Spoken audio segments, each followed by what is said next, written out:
like this audience already. I like people that follow instructions and are in it to win it, and we're all here together.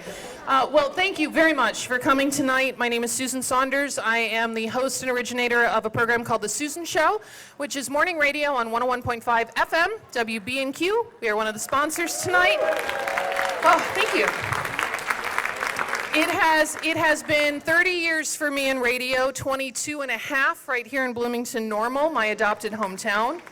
I tell you, I love what I do, but getting to do this is my happy place because you're in the same room. When you're in radio, you spend a lot of time in a carpeted room all by yourself, or sometimes with, one or two other people in front of a giant audience you can't see. I mean, you have faith that they're there, but you just don't know. And tonight, you are here, and in the last couple of years, that has been a rarity. So I love you all. You're my new besties. Thank you. The performance tonight is just, if I go too about it, it'll get me right here in the field. So I hope you are prepared. The event tonight on this particular stage, which is so absolutely glorious, and we'll have lots of thank yous for people making tonight a thing, but being able to do this for me, like I said, is my happy place and is my personal yay. But the women you are going to see tonight, this isn't normally their deal, okay? They are not professional entertainers. They are not all professional speakers. For some, this is absolutely terrifying. But they have worked so hard to bring their stories to you tonight, and it's just going to be marvelous. And by the end of the night, honestly, the women you're going to see are going to be a bit famous in our community. There's not, fame is a really weird word, especially in this town. When I was first asked, Susan, when did you know you were famous? I was like, wait, what? I have never in my life thought I was famous, honestly, in the terms that they meant. I thought I was well known, because I'd been in the same job for a long time, and the job that I have has me said my name, multiple times. I just thought that was a thing. But fame, what is really fame? I'm sorry. I do know exactly when I found out I was very well known, but that is not a story I normally tell. Oh, come on.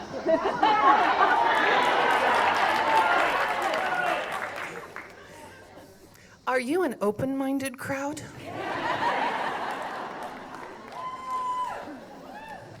Do you have a problem with nudity? Calm down, no visual aids. Okay. Long story short, March 2002. Told you I knew exactly when it was.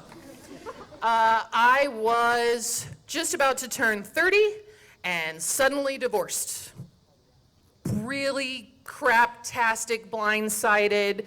Anybody that's been through divorce knows what awful, icky feelings you have. You feel stupid, you feel kind of dumb. And I was just about to turn 30, so yeah, add that on top of it.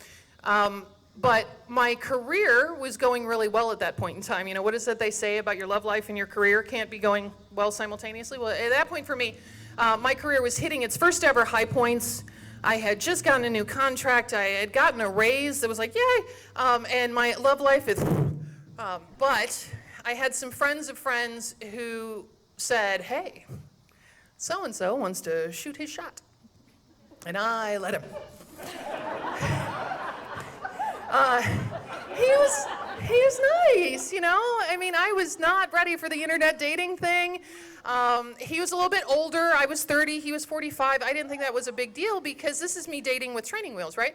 So I am just like, and he's making me feel, well, I'll just say a lot less icky. And he asked me within just 6 weeks of dating to go to Jamaica with him. And he's gonna pick up the tab. And I said, okay. Because I realized for the first time in my life, I was arm candy, okay? This is like 20 years ago. I am far more fabulous 20 years ago. I am trying. But 20 years ago, I wish people knew how hot they were when they were hot, because 20 years from now, we are all gonna look back on this and go, God, I was good looking. I wish I'd enjoyed it. So, but at that point in time, I kind of got it, and I realized it. So I'm like, yes, let's go to Jamaica, yeah. And we land, and for the sake of the story, I'm gonna give him a new name. It's Teddy. We'll call him Teddy. So for the sake of the story, we land in Jamaica, Negril, Jamaica, beautiful place. And in Negril, Jamaica, we land, and we're on our way to the resort. Hey, Teddy, what's the name of the resort? Hedonism.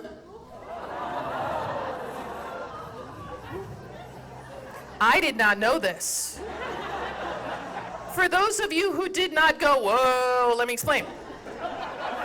Hedonism is a place where adults that are open-minded like to hang with other adults that are open-minded. And sometimes they like to do things together. I am an open-minded person, but I also have the ability to say no. So I'm like, are you expecting? No, okay, fine.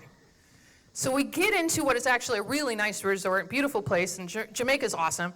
And we're checking in, and all of a sudden Teddy turns to me and goes, by the way, I really like the naked side of the resort where they've got the pool and the beach and the bar and everything. Now I figured out Teddy has been here before. But I'm arm candy, right? So I get out my best two-piece. Teddy gets out his best smile. And we go to the other side of the resort. And while we were at the other side of the resort, I am really impressed with the people that I am meeting. They are fun, there's rum punch, it is sun and everything. And I'm sorry, caveat. Now that you all want to go to a naked resort, let me tell you a couple things. First off, sunscreen is always important. Sunscreen in a nudist resort is imperative. I saw men that had the white shorts line from here to here turn purple. Not pretty. Also, brochure says beautiful mermen and mermaids with abs and no.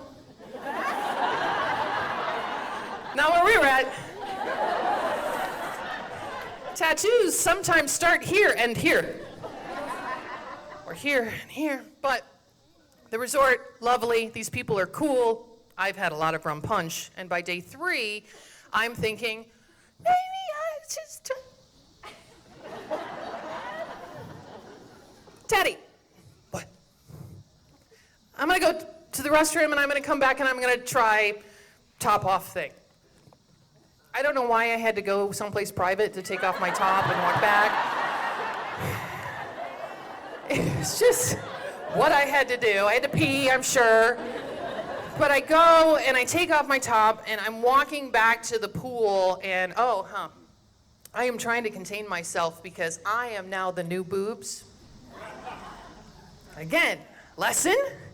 Everybody has new boobs, new balls, new something we haven't seen before. And the first time you show it, everybody's gonna look. Rum punch, voyeurism's encouraged, hello Jamaica.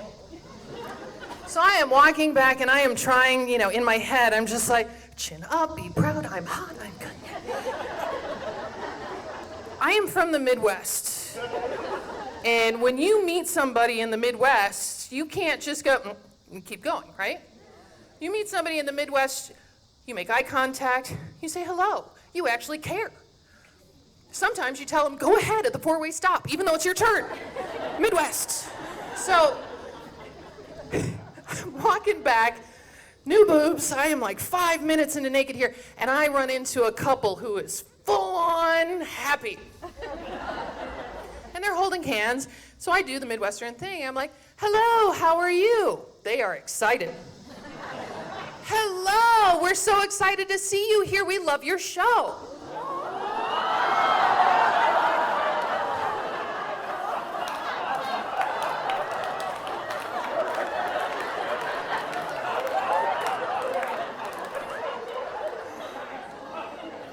Please tell me you mean karaoke from last night. We didn't expect to see anybody here from Bloomington. Does Phasing know you're here? He was my radio partner at the time, and no, he did not. So I politely tried to figure out how to make this better, and in the end, it was a lot of this until I got to the bag and I put on the which is how I found out, and what I leave you as a gift of mine to you tonight, is how everybody is a little bit famous. And sometimes what you do makes you a lot of bit famous. But if there's one set of values that I have done personally and for my career that I always think has worked, it was never do anything in public or out loud that you wouldn't say to your mom at the dinner table. My mom knows about Jamaica, you damn tattletales.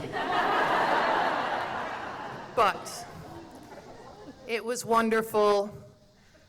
Everybody's a little bit famous. And ladies and gentlemen, your future famous women, let me please introduce them in a round of applause for your 2021 That's What She Said speakers.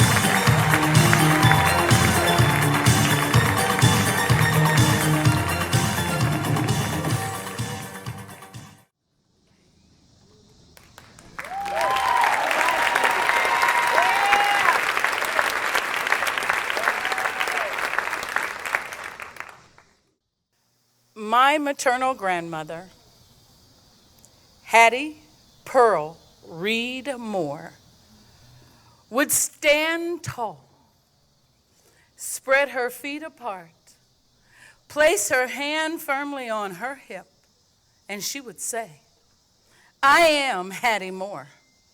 I am somebody."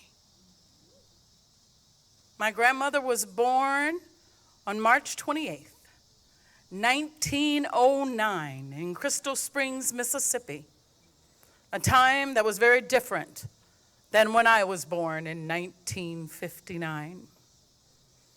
I can only imagine what life was like during her childhood and her young adult years in Mississippi before she came up north. But my grandmother, my mama, she was a proud, hardworking, accomplished Christian woman. And she would set us down often and remind us that we needed to believe that we were somebody too. I didn't know at the time why this was so important to her. I didn't know where she learned it, or what life in the early 1900s in Mississippi had put her through. But it was a lesson I carried with me and found that I have had to draw on it when faced with situations, people who try to knock me down. Let me tell you about my retirement celebration on December 2nd, 2014. I started as an assistant manager in 1990, and I was retiring as director of one of the largest service departments at the university.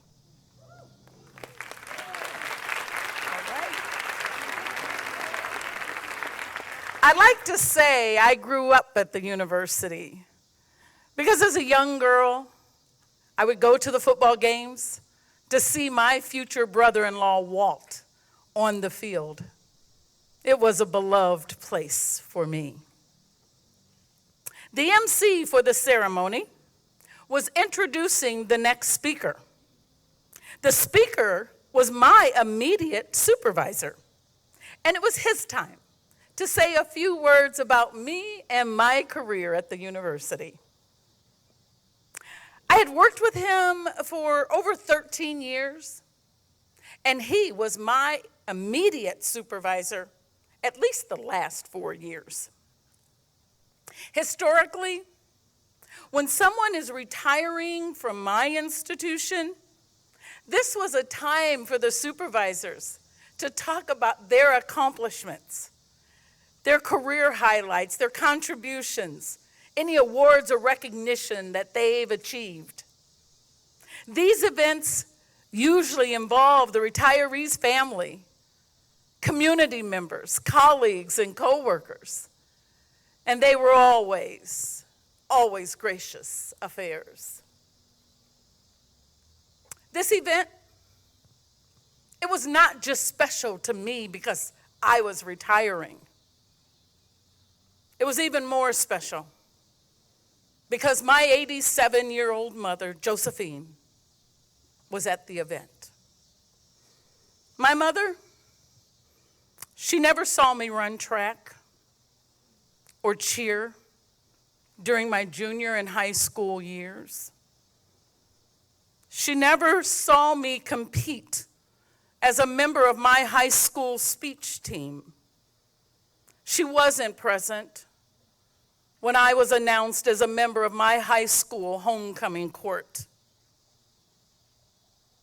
And she never got to see me act in To Kill a Mockingbird. No, she missed so many of my events because of health reasons. But she was present that day. The location, well, it was special too. It was in the same building where my parents and my grandparents got to watch me walk across the stage and receive my bachelor's degree in 1982, and for my hooding ceremony for my master's degree in 1984. This day would even be more special because it would be the only retirement reception that my late mother would ever attend for any of her 10 children. I was so happy to have her there, along with family and friends. And y'all, I just got to tell you this, the room, it was full. Packed, all right? So, my supervisor is at the microphone, and it goes something like this. During lunch, I decided on what I would say today. I looked in Arlene's file, and it was empty. There was nothing there. So I decided to Google her name to find out something about her. And there was a lot there. Now, y'all, here's the thing. As supervisors, we keep a file for every employee. It contains past evaluations. For some people, letters of discipline, notes, good, bad, any recognitions, any awards, etc. Mine, he told all of us, was empty. A bit later, he was saying something that he found out about me again on Google, and he referred to me as a he. Well, several people in the audience said, she's a she. Y'all ain't gonna believe this. He let us all know then that he had smeared some peanut butter and jelly on the paper since he was composing it during his lunch break. As he was speaking, I thought about all of our one-on-ones where I talked about my family. I talked about being on boards of directors for several nonprofits in the community. We had conversations about my leadership team and how we worked with student managers and how we changed all the meal plans and we did multi-million-dollar renovations of dining centers. And we designed and we acquired new concepts in our student center. Now, I don't recall everything that was said. Perhaps I was in shock, embarrassed, and bewildered after learning that my employee file was empty and that my immediate supervisor had to Google my name for his speech, and that he wrote his comments while chowing down on a peanut butter and jelly sandwich during his lunch break. However, I was happy. I was so happy because there were people there who talked about their professional and their personal relationship with me and the contributions that I made on campus and in the community and in the lives of others. I want to say thank you tonight to Linda. I want to thank you, Pat, and I want to thank my sister-in-law, Terry. They talked about me, and those women didn't Google my name at all.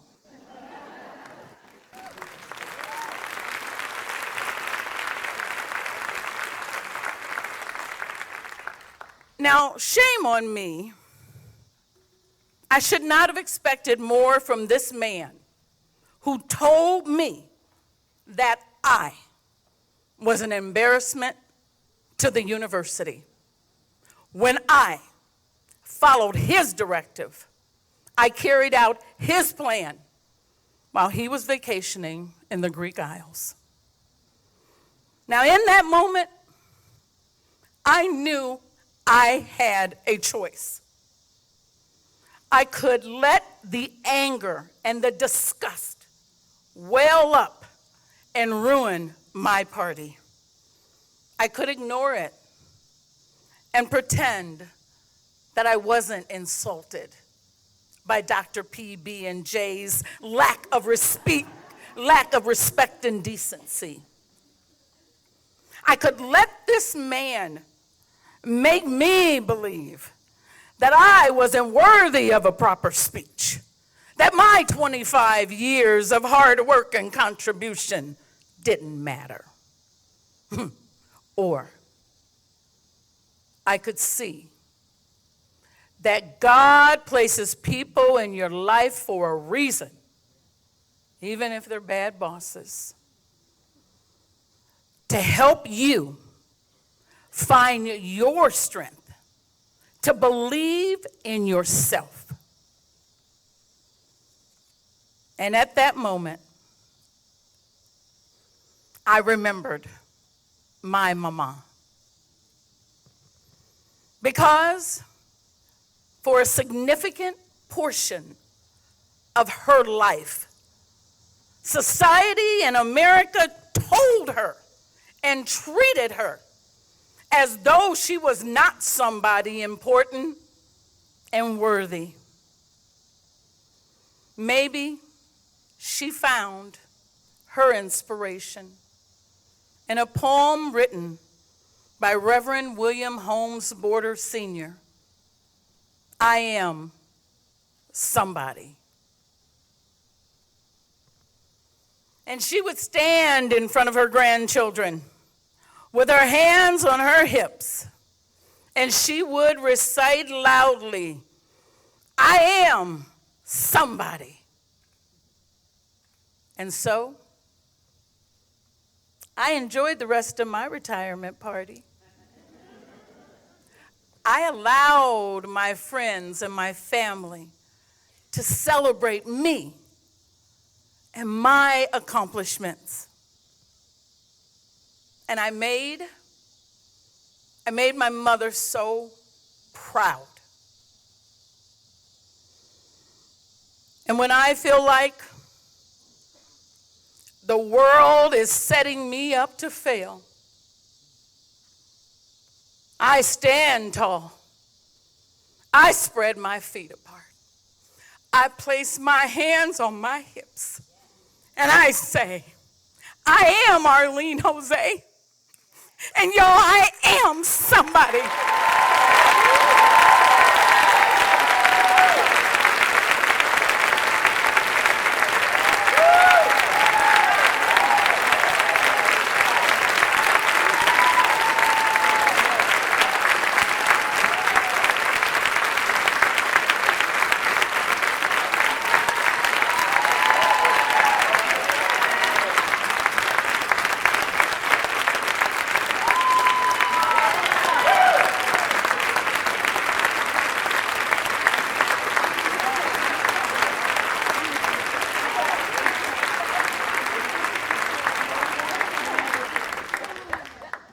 And we're just getting started. Boilermakers, he said, are not made for tribes. Those words were spoken by President Mitch Daniels, president of Purdue University, in his 2018 spring commencement speech to the College of Engineering. I happened to be there to see my son receive his bachelor's degree. And those words really, really resonated with me. This is where I want to start my story, at Purdue, because it's a place that is near and dear to me. It is, to this day, my happy place. I enrolled at Purdue in 1982, the fall of 1982, and graduated 4 years later, spring of 1986, with a bachelor's degree in industrial engineering. Gotta love physics. It was those days, let me tell you, that helped define a lot about who I am today. It's also the place where I met my soulmate, Joe Lorenz. The culture of Purdue is palpable for me. Perhaps with each return visit I make, I am reminded of just how much its culture is a reflection of me. Or maybe I'm really a reflection of it. Compliant, yet creative and innovative. Academic and research-based, but full of social experiences. The embodiment of Midwest values, friendly and cordial. Traditional, but, not too stuffy and pretty comfortable to be around. Purdue is where I grew up intellectually and emotionally, and the place from which I emerged into adulthood. Maybe it's no wonder then that 2018 commencement speech, word after word, sentence after sentence, keeps speaking so loudly to me. Purdue's president urged this new graduating class of Boilermakers to go forth and become peacemakers. He reminded them that it's not just Purdue civil engineers who can be bridge builders. Every Boilermaker can build a bridge. He said, and I quote, "Just as Purdue has expected more from you than another school might have, so does democracy. To survive and succeed, it requires its members to know its workings, participate in its operations, accept the reality of each other's different outlooks, and the need to reconcile them by meeting in the middle." Well, hello. I'm Kathleen Lorenz. I am a Boilermaker, and I am not made for a tribe. I never have, I never will, and not now as a public servant of my community.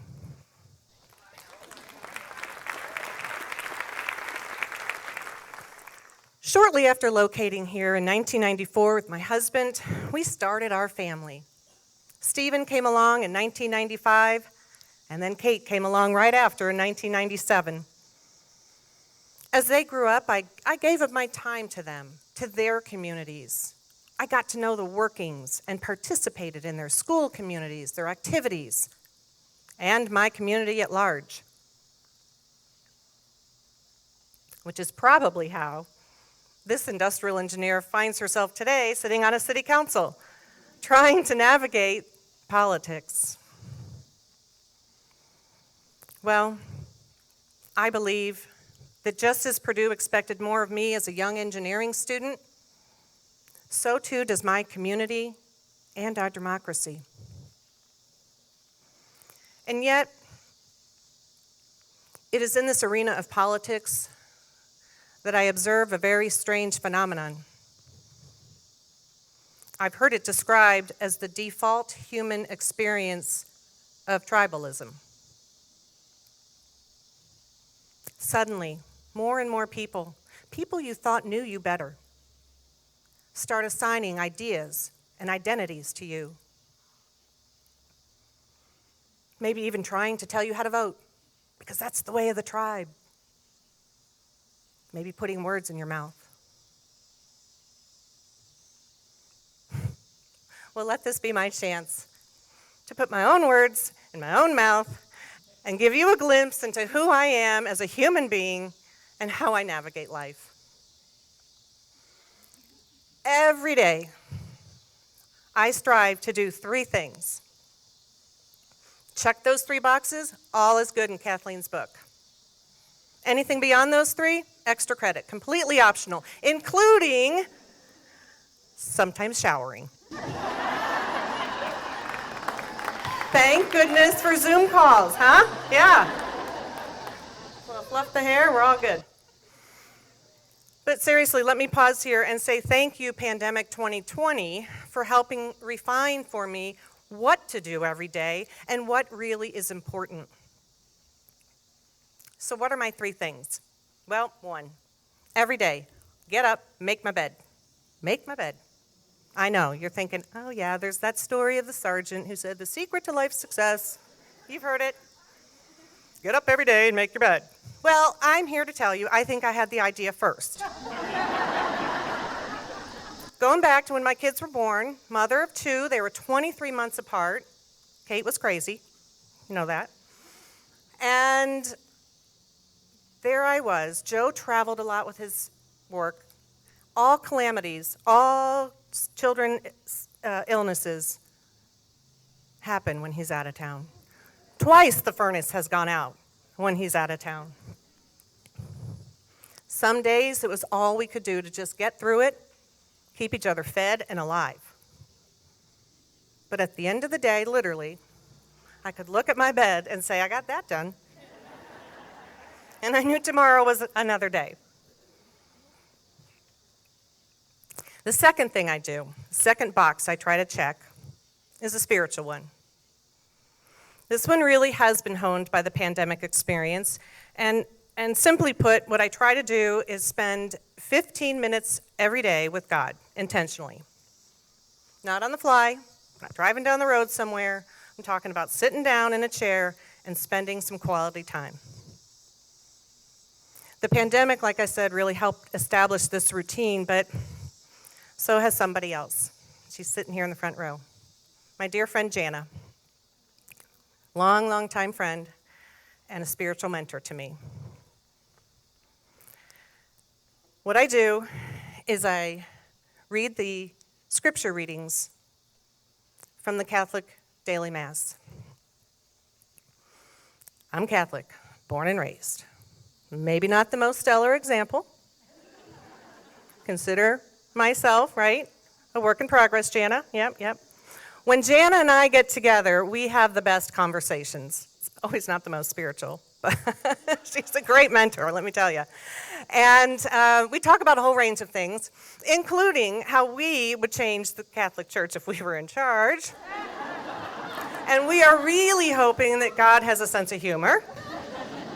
And really hoping that he or she, as Jana likes to say, It appreciates when 2 or more women are gathered. Thank you, Jana. Now on to the third thing, and I try to do this every day, but it is hard. I try to exercise. Even if it's just 15 or 20 minutes. An exercise snack, my friend Heather calls it. And I'll be honest, and Heather knows this is hard. I don't always get this one done. Because, truth be told, I hate exercising. Who's with me, huh? Oh my goodness, but Heather reminds me that it's good for me, and she is so right. Honestly, the endorphins that get going just with a little yoga or a little core workout can be a real game changer. It's truly another work in progress, but I really try to get that box checked as much as I can. So there you go, little peek into my life. That's my story. Formed from my days at Purdue, polished by the past year and a half of the pandemic. And if you're ever wondering, how's Kathleen doing? Think of my 3 boxes. Have I checked them? Have I made my bed? Have I spent time with God? And have I exercised? And now you know why the license tag on my car will always say, Boilers 1. I am a Boilermaker, and I am not made for a tribe. People may try to assign ideas and identities to me, but I don't subscribe to that. I am a Boilermaker, a bridge builder, and a peacemaker. I'm a Boilermaker and a maker of ideas and solutions. I'm a Boilermaker, a human being, just trying to make this corner of the world a better place. Thank you, and go Boilers.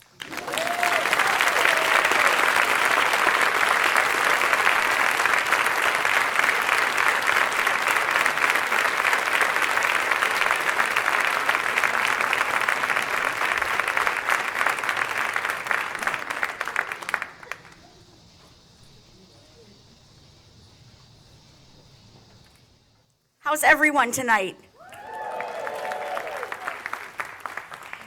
My name is Sheri Smith. Some of you might recognize me because I have been a nurse in this community for many years. Specifically, a labor and delivery nurse. So basically what that means is I've seen almost every vagina in McLean County.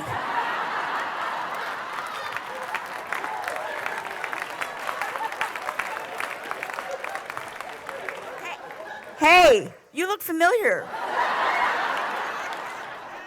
Aren't you patient 54617? You look fabulous. How's your baby? So I've been a nurse a long time.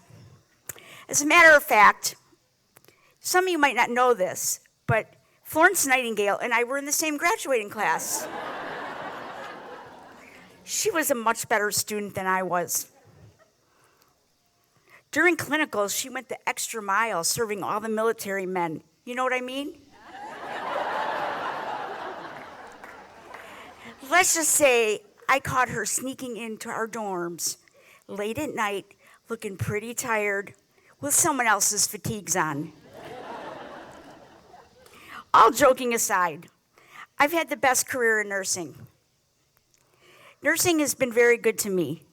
Never in my wildest dreams did I even think I would be a nurse, but I love it.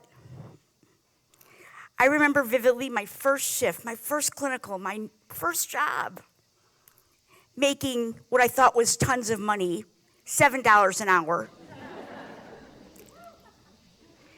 I went to the unit all dressed up. I had a nice little white dress on, little bobby socks, cute shoes. And I thought, oh my God, this is my first shift. So I get there and I approach the desk and I say, can you tell me where my preceptor is? The nurse kind of grumbled at me and they're like, oh, she's in 346. So I proceeded to 346, really excited about my first clinical experience. What they neglected to tell me is the patient was on a bowel prep and couldn't make it to the bathroom.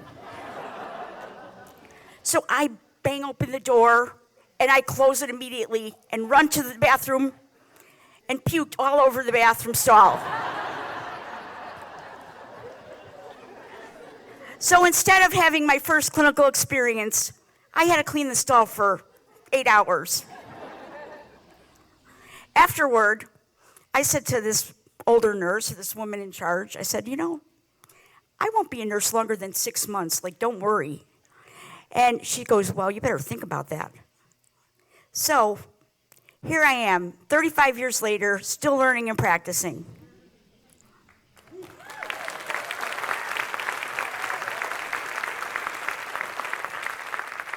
Okay, so all of you know, nurses have the best stories, right? Best stories. Yes, I have seen things stuck inside people, stuck on people, ingested. I have walked in on people in the shower together. I even saw I saw a couple having a conjugal visit on the tile floor. And one of my famous stories is I delivered a baby in a birthing tub. After the woman pushed, ladies, you know what I'm talking about, some stuff comes out, and the husband was in the pool with the wife and they're both naked. Luckily, I haven't had a lot of stories about being sick or being a patient, that is. But the word in the nursing community is, we are bitches. It's a fact, we are the worst patients. And even worse when it comes to our families. So in December of 2020, my father calls me, and he says, just like he was telling me what he had for lunch, he says to me, I'm gonna have open heart surgery next week. I'm like, what? I start laughing at him. I'm like, that's impossible. There's a pandemic going on. He said, the doctor told him he needed it immediately. So the following day, little did my father know, I called the doctor. After we spoke for a few minutes, he says to me, where did you go to high school? I'm like, what the hell?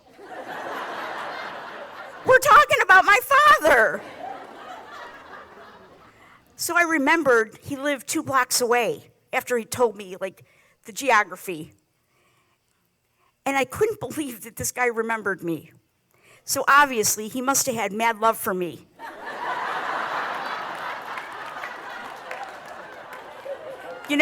I still got it.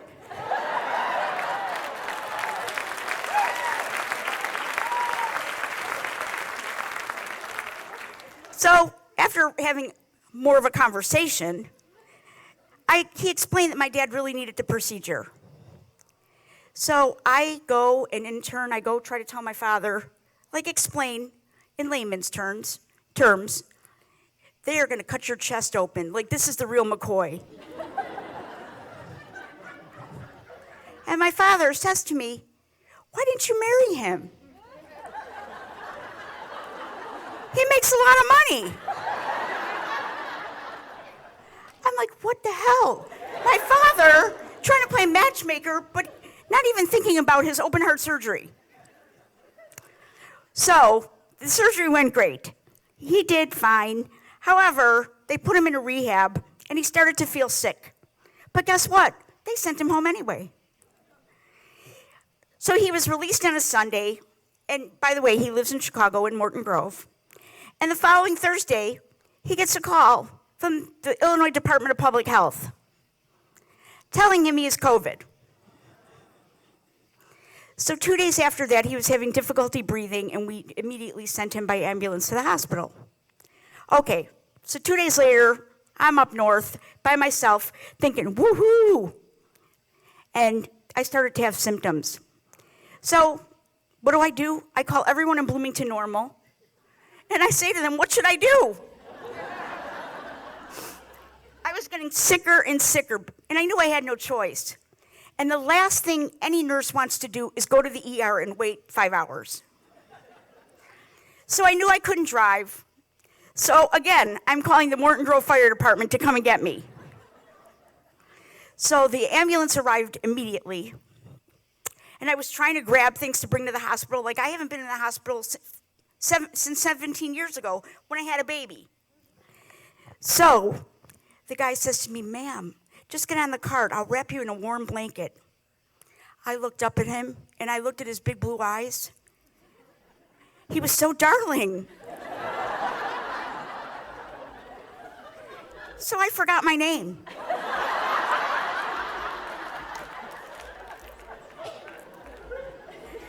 Seriously, I was so delirious that I left my phone on the counter. So I get to the hospital, and I'm feeling like a wet noodle. Like, I'm sore. I couldn't walk. I felt awful. So the doctor says, "You know, we're going to have to admit you because you have MS. Oh, yeah, I forgot to tell you. I have this horrific condition who likes to rear its ugly head when something bad's going on. All I'm going to say tonight about this dreadful disease is that I have MS, but it doesn't have me."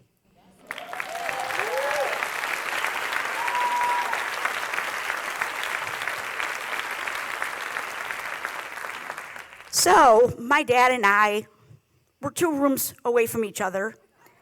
And of course, the staff won't let me go see him. And the nurse says to me, "Because he has COVID." I'm like, "Dummy, he gave it to me."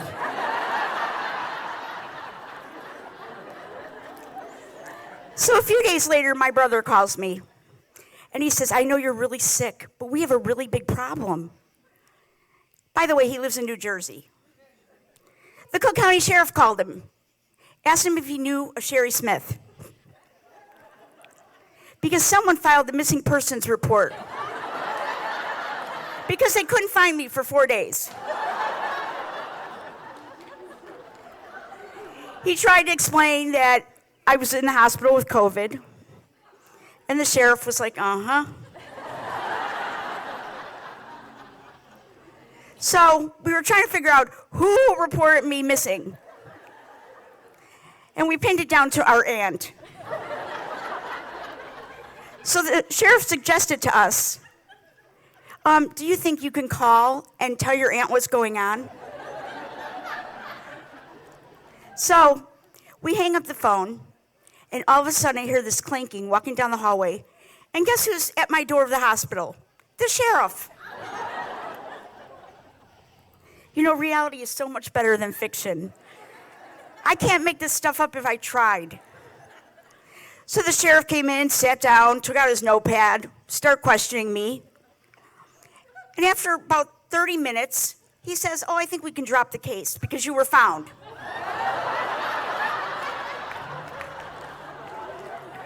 Oh my God, what was my aunt thinking?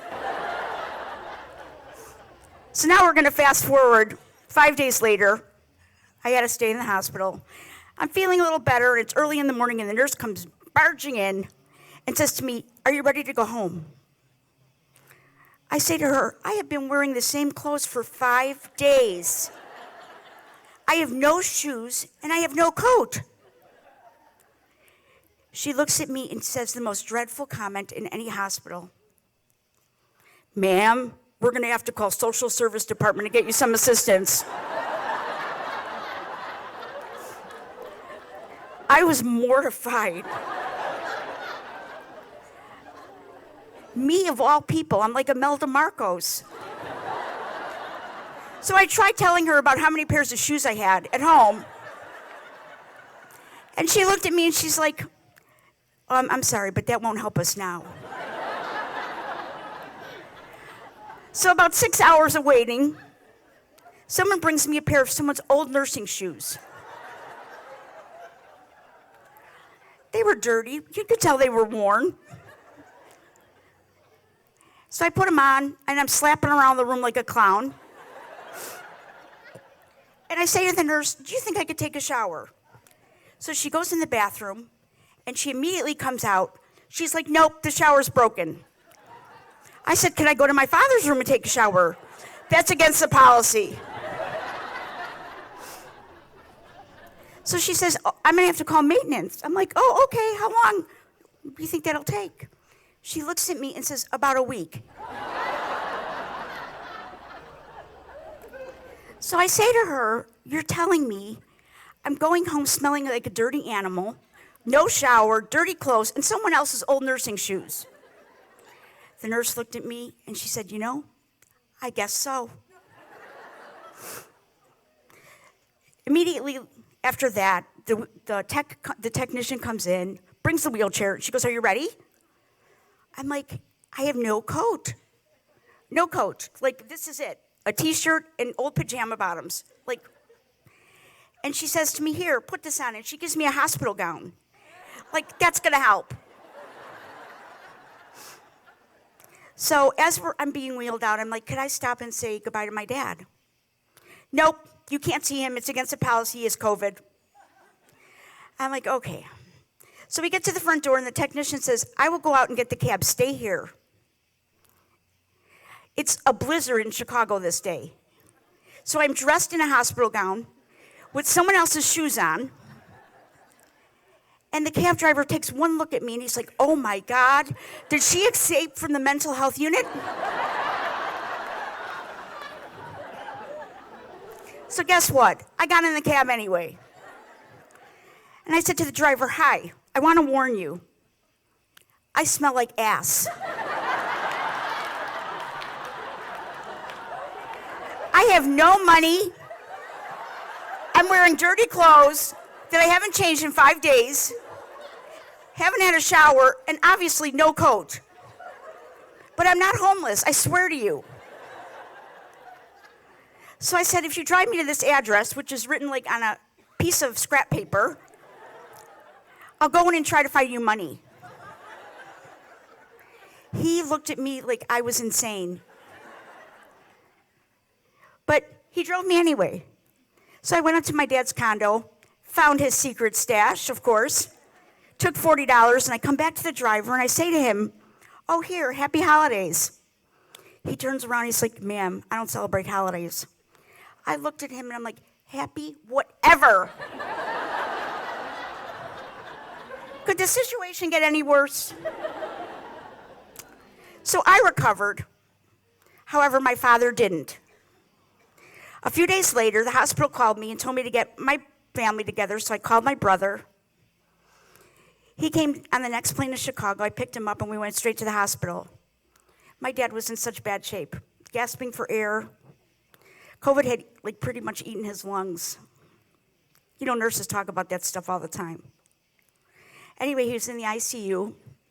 So of course, being the nurse, or being the senior nurse now, I said, can I speak to the nurse taking care of him? Here she comes, you know, 3/4 my age. And she says to me, oh, you can look at your father through the glass, but I couldn't go in the room.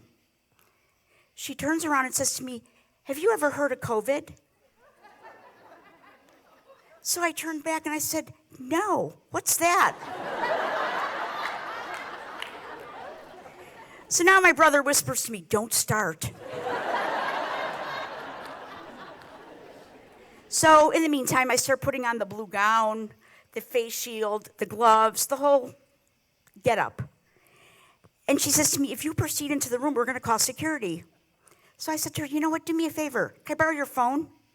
She looks at me. I'm like, I'll call security on myself. My dad's going to die. And I'm going into the room.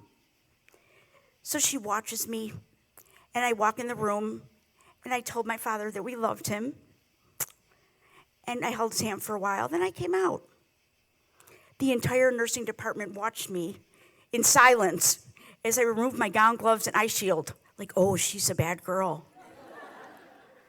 So I said to the nurse, you know what, can I talk to you for a minute? So we went into the family waiting room. And I said to her, it's so funny that you ask me if I ever heard of COVID. Not because I've been a nurse longer than you've been alive. And I've been hospitalized here. You could have looked at my chart to see what I had COVID last week. So I said to her, by the way, you know, I'm the nurse investigator for the Department of Public Health.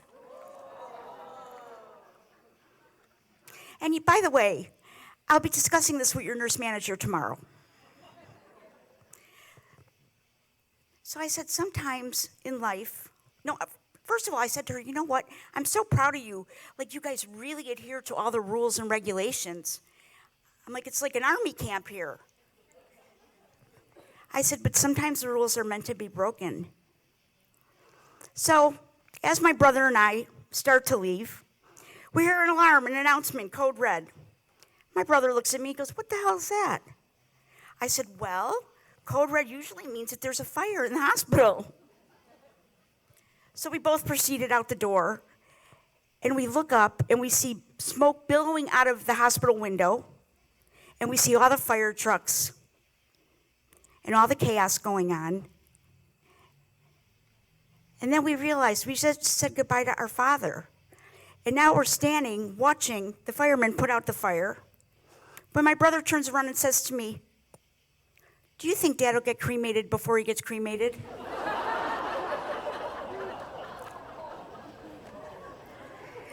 So we burst out in laughter. We must have looked like a bunch of idiots standing there laughing in the street until we start crying. Yes, we lost our father, our best friend, to this terrible virus. We realize that so many people have lost so many things this past year, and yet we're goofballs. We're standing there laughing. You know, laughter can be really healing. When you can laugh through difficulties life throws at you, they begin to feel less scary. Tonight, I realize that everyone faces challenges and struggles. And you probably have losses or close friends or family that have been lost because of COVID. But be there for each other and find the laughter. I would tell you to hug each other, but as a member of the Department of Public Health and the CDC, I need to tell you that masks inside, stay 6 feet apart, and please wash your hands.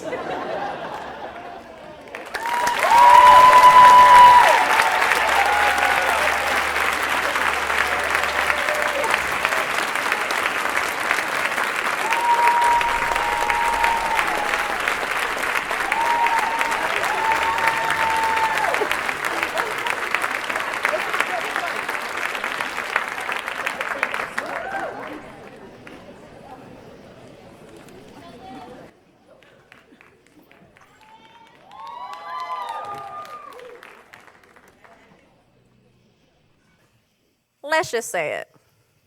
Parenthood is hard.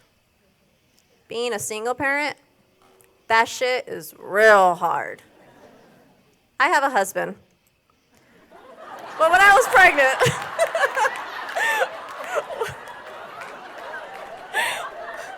with our third child, Bella, who is now 3, I had this growing anxiety inside of me that I was going to parent alone all over again.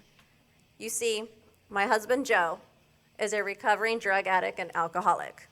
Today, he is 7 years sober.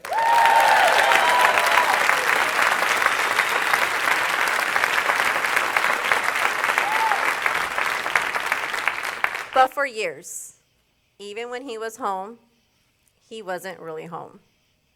When our first 2 children were born, I was a single mom.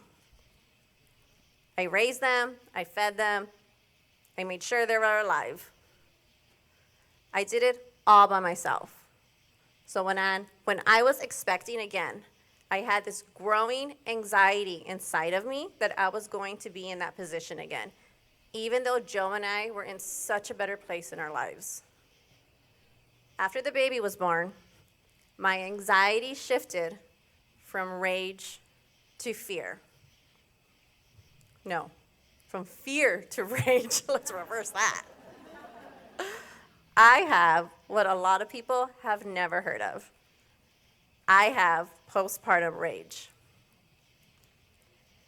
I physically and verbally lash out over things that a normal person otherwise would not. I go from 1 to 100 in 2 seconds, seeing red. Postpartum rage isn't an official diagnosis. It is still considered a symptom. Postpartum rage is overwhelming and comes with a lot of guilt and shame. So I love data. Data helps me explain all things around me. So I have a few stats to share with you so you can have a better understanding of what I'm talking about. In the US, 1 in 8 women will suffer from postpartum depression. From the 1 in 8, 60% did not receive a clinical diagnosis, and only half received treatment.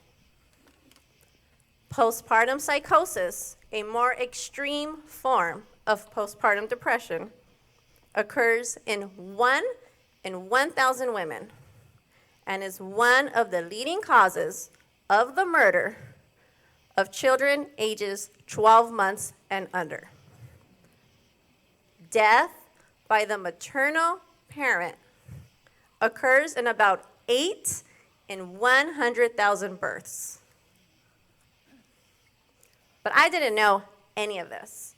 After 3 kids, I still didn't know that there was a clinical explanation for the wild episodes that I was experiencing, lashing out at my husband and my children. I was filled to the brim with a dangerous cocktail of emotions that could overflow at any moment. And when a trigger went off, I could not stop myself. I had no idea what the triggers were. They were so random and unconnected. Like the time Joe took me to Peoria to go have Mexican ice cream. He found a hole-in-the-wall place that served it, and I was craving it. On the way home in the car, we started arguing. Don't know about what. All I know is that I got filled with rage and saw red. I threw my cell phone at him while he was driving, and it hit that right side of his face. I thought he was going to punch me, and I was like, bring it. My children, Miles and Linda, were in the back seat, yelling at me to stop. I turned around, told them to mind their effing business. They don't know what they're talking about. Joe's right side was bruised and swollen, and I had no remorse at that time. I didn't care. These bouts of uncontrollable rage were mainly directed towards Joe. I thought I was angry and resentful, dealing with all the years of his addiction. There were times where I couldn't stand him. I wanted him dead, literally. Once, I followed him to the basement. For whatever reason, we were going to the basement. I was behind him on the stairs, and I pushed him as hard as I could. He turned around, asked me, "Did you just push me?" I said, "No, that's crazy." And then he gave me this look of, "I don't believe you, but okay." But all I remember thinking at that moment was, I should have pushed him harder. It took me a long time to seek help. My mom is addicted to painkillers and has been on antidepressants since she left my dad when I was 3 years old. Watching her abuse her medication made me hate pills. So when I would go for my postpartum checkups, I wanted nothing to do with medication. So I chose the path of fixing myself by myself. I read lots of books, did tons of Google research. I even tried talking to my husband. But I did hit my point of no return in March 2018, 8 months after Bella was born. I was at Walmart by myself. I was fine, browsing aisle through aisle. Then all of a sudden, I stopped in the party section, and I got this overwhelming feeling of fear. I started crying uncontrollably, and I was having such a hard time breathing. People came up to me and asked if I was okay, and I said, I don't know. I took out my phone, and I called my friend Alicia. and she said, "Dude, you're having a panic attack." She helped me get out of Walmart and walk to my car. In the car, I got the courage to call my doctor. But unfortunately, they couldn't see me for over a month and suggested that I go to the ER. I decided I wasn't going to go to the ER because I wasn't going to spend $500 just because I'm crying at Walmart. I made my appointment, though, for the following month, and I showed up. I talked about my panic attack at Walmart, my episodes, my rages, my fears. I let it all out. My doctor told me that she would not let me leave her office until I started medication. I felt so defeated and so useless. I cried in her office for about 45 minutes, and then I finally surrendered. I couldn't do it on my own anymore. I have to face the fact that I have a chemical imbalance. I have a mental illness. Postpartum depression is no joke. When I reflect, it was then that I was able to reflect on what happened with my firstborn, Miles. And I am horrified and incredibly saddened and heartbroken.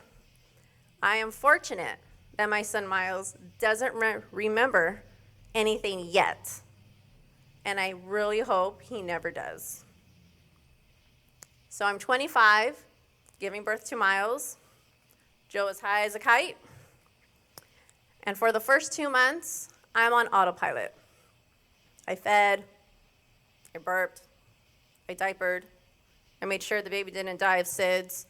I did everything, and it was just routine. But there was no love, and there was no bonding. When Miles was 3 months old, I was holding him in my arms on my bed, and that was the first time I was like, oh my God, I have a baby, and he's my baby. And Miles was such a sweet baby, and he was always happy and always smiling. And even though I did everything for Miles, I was clearly second choice. Miles only wanted Joe. Only wanted Joe to hold him. And that made me mad. And that made me jealous.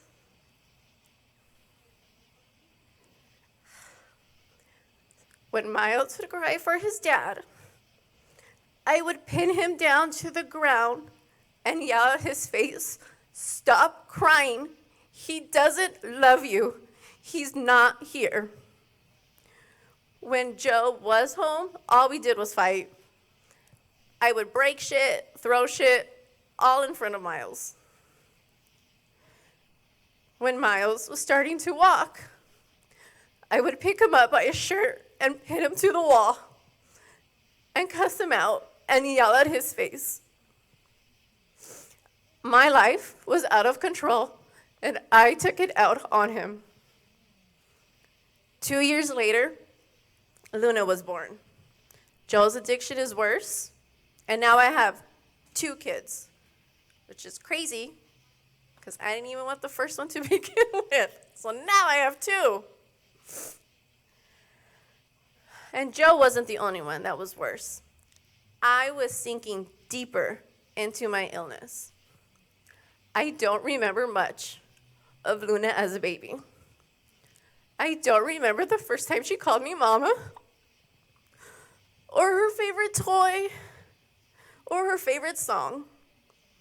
I do vaguely remember that people would come over to relieve me and offer to hold her, and I would say, nope, I got this. I do remember when Luna would cry, her eyes would fill up with tears, and her mouth would go down, and she would just cry silently. Then there was one time I took Luna and Miles to Griffith Park to ride Thomas the train. I unbuckled Miles from his car seat and grabbed Luna and went back to the driver's seat to breastfeed her. Miles had climbed over the seats and was now standing in the driver's seat, frustrated and exhausted. I snapped at him to move, and I backed in to sit down. I heard a pop and a scream. His knee bent back, and I yelled at him, "This is what happens when you don't listen." I broke his growth plate, and he was cast up to his hip. Miles was 2 years old. Oh, thank you. Oh, thanks. Okay, that was a lot, so I need to take a breath.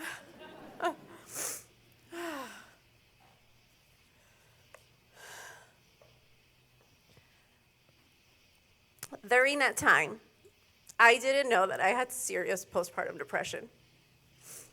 No one talked about it. I can now understand the horrific news stories you hear when a mom drowns all 4 of her kids in the bathtub or drives herself and kids off a cliff.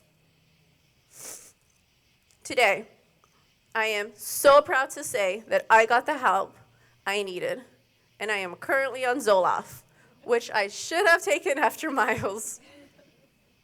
I went to therapy, participated in support groups. I still have episodes here and there, but I no longer want to kill my husband, and that's a win.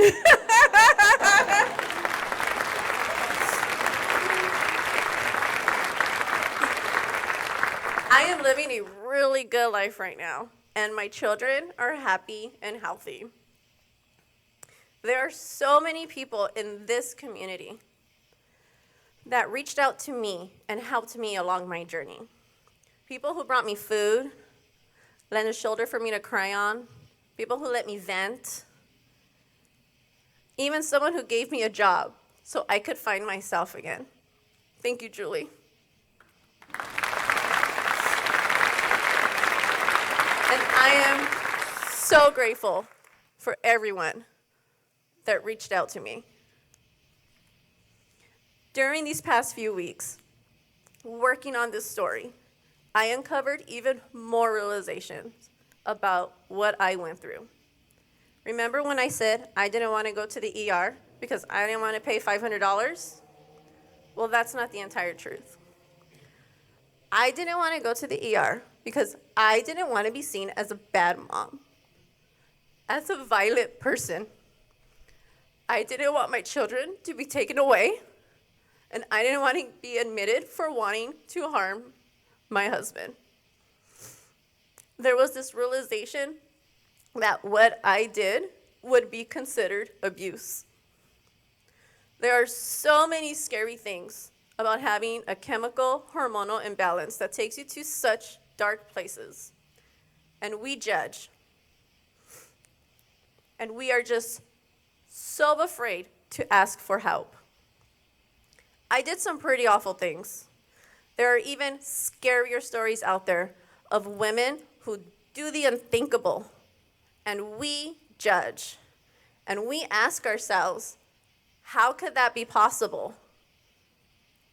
But I know. And I know that I am not alone. If this is you, stop caring what people think and reach out for help. It is the stigma that keeps us silent and suffering. Let it be okay to not be okay. Tell someone your story. Thank you.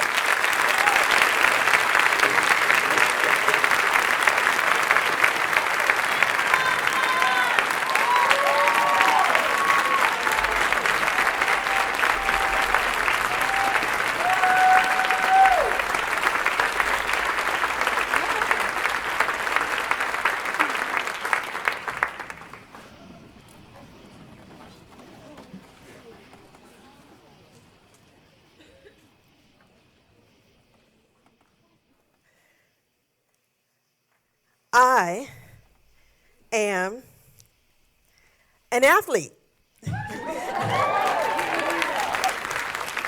Oh, wait for the story. Yes, me, the girl who was picked last for every sports activity in school. The girl who struck out at softball. The girl who had absolutely no natural ability and failed every one of those presidential physical fitness tests. When I was 5 years old, my mother took me for swim lessons. But when all the other moms ran errands, my mom stayed clutching the fence yelling, "Don't drown my baby!" So needless to say, I didn't learn to swim either. I wanted to be on a team. I wanted to win a race. I wanted to not be embarrassed or afraid. I wanted to be an athlete. But since I was the four-eyed class academic, no one expected it of me. But I pursued it. I learned to shoot a basketball, so I decided to try out for the girls' basketball team in high school. Instead of going to the court that first day, they took us outside to run a mile around the track. I was so exhausted and achy, I didn't go back for day 2. The coach didn't have to cut me. After I earned my degree in biochemistry, I had to take 2 PE classes in order to teach science. Oh well, I always wanted to learn ballet, so I'll take that. Well, I was 22 and round compared to all the 18-year-old lifelong ballerinas in class. And the teacher said to put our foot on the bar. Everybody's leg raised in unison. All except mine. The next week, the teacher brought out a portable bar. You know, it has 2 levels in case anybody needed to use it. All the ballerinas looked at her like she was speaking blasphemy. And I was like, "Thank you."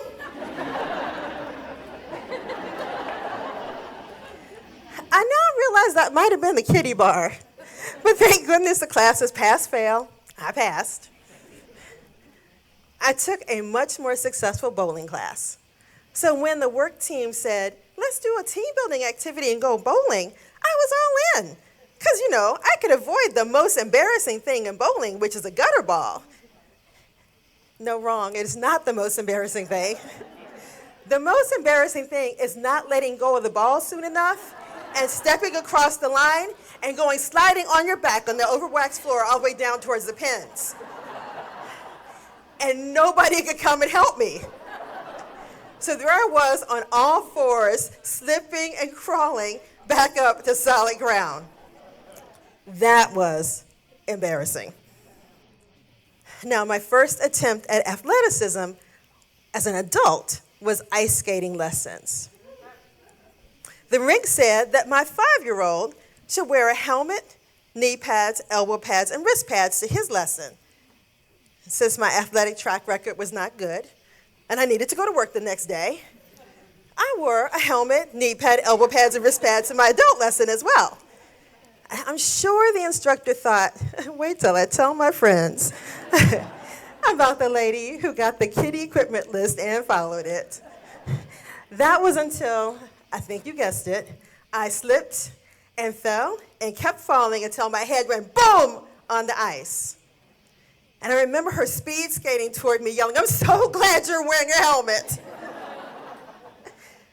Now I had asked my husband to drive me to the rink in case I got injured, you know, track record.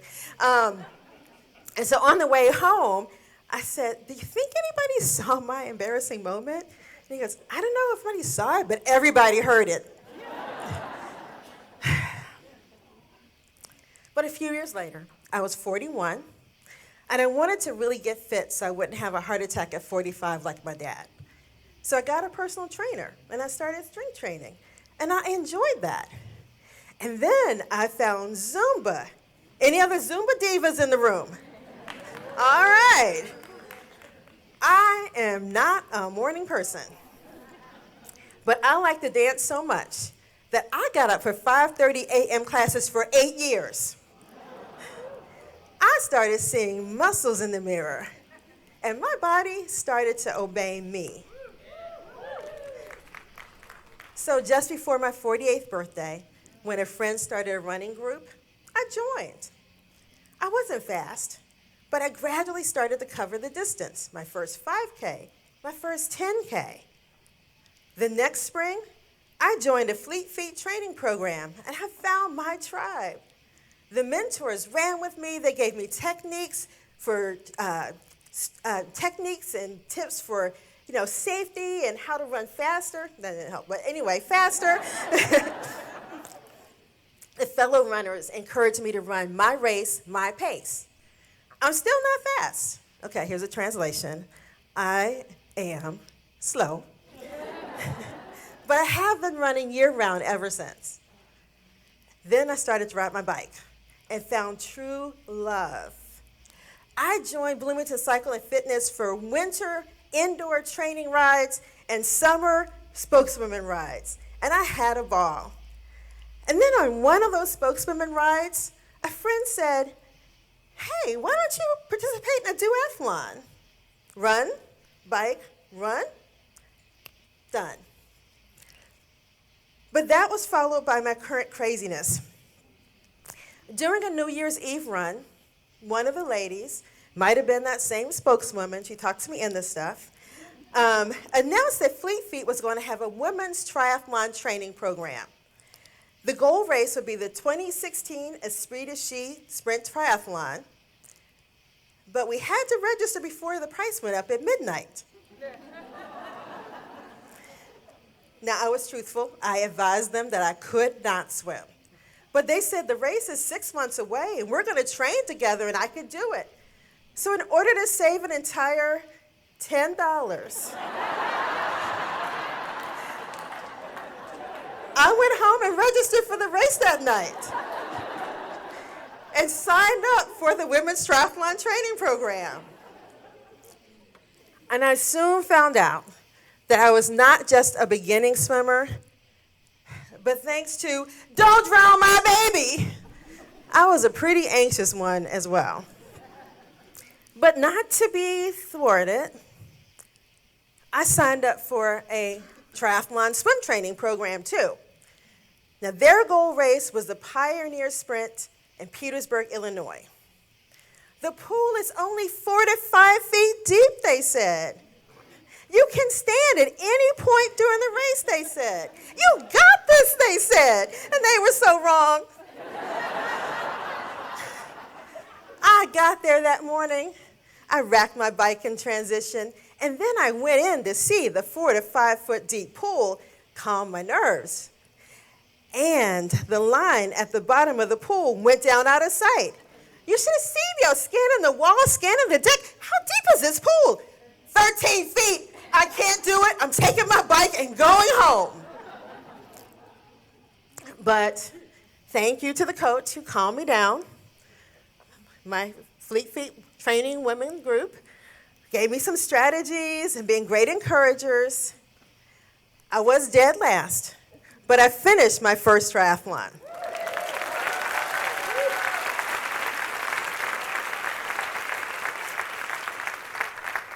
I also completed that Esprit de Ski triathlon, not once, but twice. Now, that's a long race in a quarry that's about 15 feet deep. So I owe a debt of gratitude to the swim angels. They're the women in the white swim caps that swam alongside me the whole race, making sure I stayed on course and reassured me when I got scared, because my backstroke, which was all I knew at that point, really did let me see where I was going. But fast forward to 2021. I've completed a combination of 33 sprint triathlons, duathlons, 10K, 15K, and half marathon races, and a whole lot of 5K races.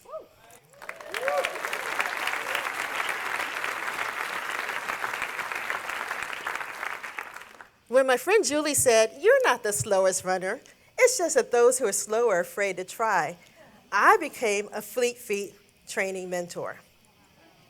And I currently encourage and inform a group of African American women who were walking and running and biking and training for triathlons.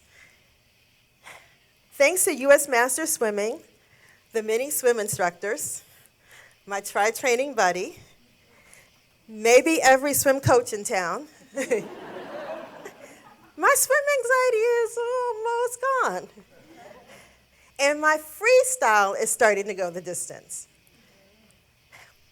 When I post my training and racing on Facebook, my greatest joy is when a friend says, I got a bike and started riding. Your post motivated me. Or I started running and I completed a 10K. Or I'm learning to swim. I thought if Mita could do it, well, you know. My loving and proud husband calls me FloJo. And our high school classmates even refer to me as an athlete. Now, one afternoon, my son Christian advised that he had used me as an example in his AP psychology class. An example of what? Oh, a midlife crisis. Who told him I was at midlife? I mean, what? You know, due to my obsession with running, biking, and swimming, I was like, no, I'm not having a midlife crisis, because everything I knew about a midlife crisis involved leaving your family and buying a sports car. But then I conceded that if I was having a midlife crisis, I was only leaving home for 3 hours at a time. At that point, I was only riding a hybrid. It wasn't even a road bike. And I was coming back better than when I left. At my first duathlon, a friend cheered me with a sign that said, difficult does not equal impossible. If I can learn to swim and compete in endurance races, even win a few age group awards, imagine what we all can do. I am an athlete. Scratch that, I'm a triathlete.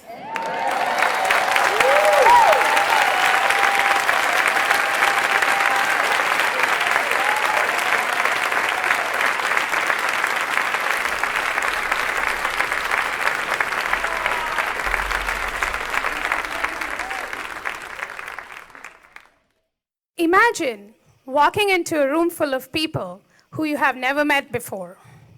Everyone's talking to everyone, and they see you walk in. Nobody says a hello or even smiles at you. Some of them even glance at you and turn back to their conversation, and they are wondering, oh, is it my outfit? Maybe my makeup, or I'm too overdressed.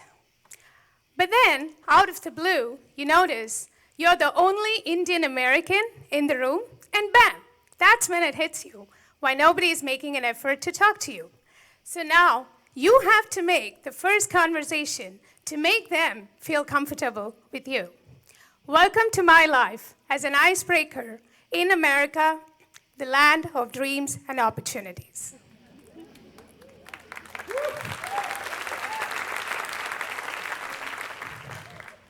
So let me guess your first thought when you see me for the first time. Oh, she must be from a very conservative Indian family. She probably does not even speak good English. She won't drink because it's against her religion, and I'm sure she's a vegetarian. And I bet $100 her marriage was arranged by her parents. Can you believe some countries still do that? So let me set the record straight up front for you, my friends. I'm as American as anyone in this room today.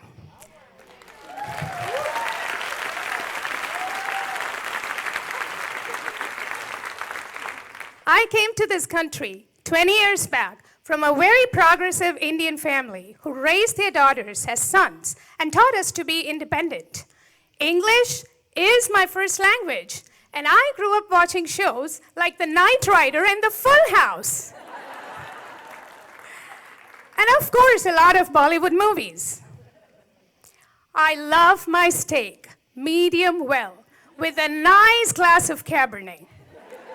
Thank you very much.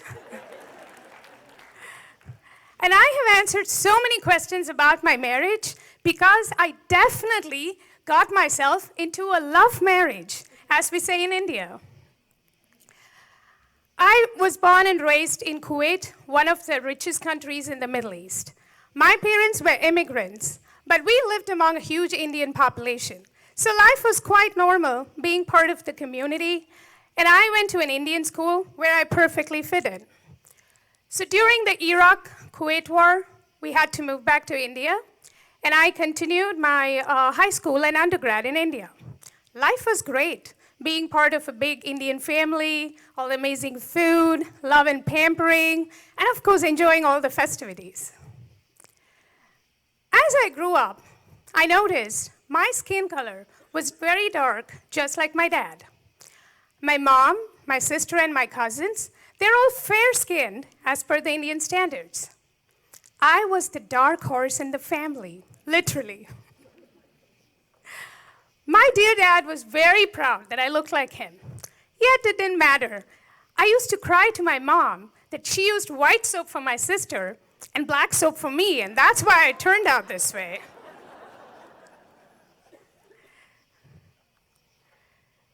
But my poor mother, she always used to feel very sad when I said this, and always assured me that she felt the same about both of us. But you know, when you look different, there's this small insecurity about yourself. My immediate family, my parents, and my sister, they have remained the most positive aspect and support in my life. They always made me feel like a superstar at home. My sister would in fact pick a fight with anyone who commented on my skin color, very protective of me. They focused on my talents, my achievements, and gave me all the attention to make me feel on top of the world. And I think that is one of the main reasons that I did not spiral downhill with this insecurity and turned out into a confident woman.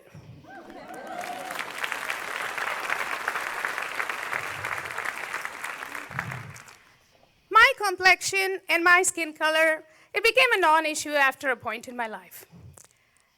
So after I finished my undergrad, I got an opportunity to do a master's program in the United States. It was such an exciting opportunity for me because I got to break the conservative barrier that girls could travel to countries like the United States only after they have been married. America is the land of opportunities and a country built by immigrants from all over the world. How exciting and fascinating. So in my mind, I should perfectly fit in there comfortably. So I landed in Tampa, Florida to pursue my master's in computer engineering. I should say it's one of the greatest experiences of my life because I got to learn a new culture and find the best of the both worlds that I came from. I have lived in Bloomington-Normal community for over 13 years. I love to be part of the community that I live in. We are part of a big Indian community, very actively involved. My husband and I, we own a few businesses here in town, and we also run a nonprofit language school for Indian kids. We are very active in the community by being on the board of nonprofits, supporting various causes. We're very social. We love to make new friends and attend a lot of events. As I attend a lot of these non-Indian meetings and events, however, I started noticing that when I go to a new place, not many people take an effort to come talk to me or say hello.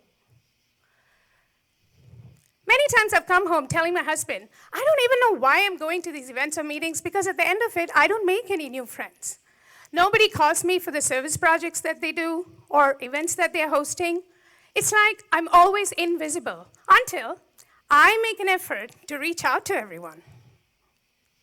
It used to be very frustrating, and I could understand why many ethnic communities choose to stay within themselves because if you are not a white American, you don't have a warm welcome in a lot of places. So that's when a very sweet dear friend of mine, who's not an Indian, invited me to lunch and said, Uma, you're so smart and social, and you come from a beautiful Indian culture. Why are you not flaunting it? I was like, what? Wait a minute. This is very surprising for me to hear because all these years I have been trying to assimilate into my new American culture and trying to figure out how to make my Indian culture not an issue. And I told my friends, see, when I came to the United States, I thought people would see me for who I was rather than how I look and where I came from. But here, I get judged all the time because I'm not white, I'm not black, I am brown. See, I'm a person who takes constructive criticism, changes myself for the positive. So my logical brain is thinking, okay, if people around me are judging me for the way I look, let's try changing it. But my dear friends, the reality is nobody can change the way they look or their skin color, well, unless if you're Michael Jackson. I can change my attitude, my communication skills, my confidence, my physique, and so many other things, but just not the way I look. This is how I'm created, and I have absolutely no control. And if anyone had control, wouldn't we all choose a skin color that's more acceptable? And most importantly, who set the standard that only a certain skin color is what is needed to feel superior or beautiful anyways? Are you guys with me on this?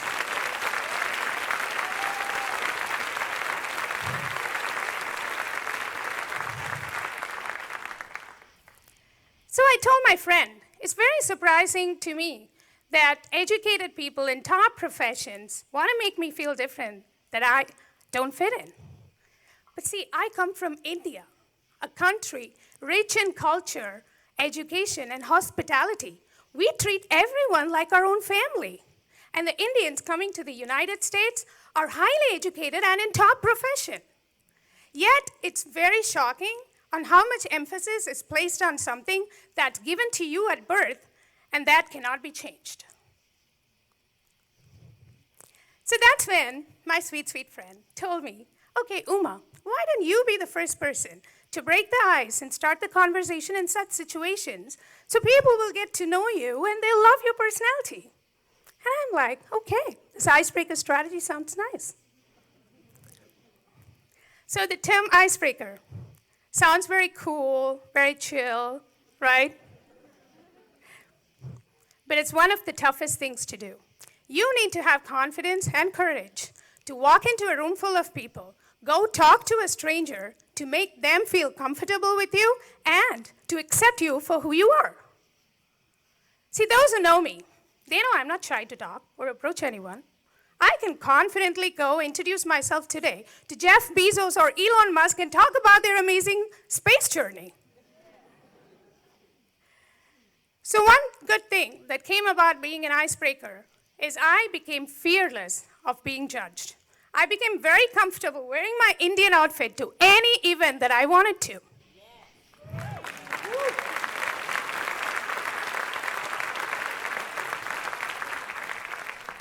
And if someone wants to judge me for the way I look or where I came from, I pity them.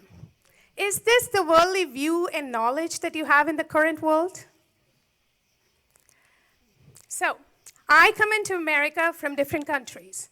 I have to face these challenges, and I'm able to accept them. But my children, who are born and raised here, well into their American way of life, are facing these challenges every day. And that's what breaks my heart. So let me share a recent incident with you. My daughter's heart is set into a sports activity, and she joined a new center. She's the only Indian kid in the center. She's so passionate about this sport that as parents, we want to encourage her.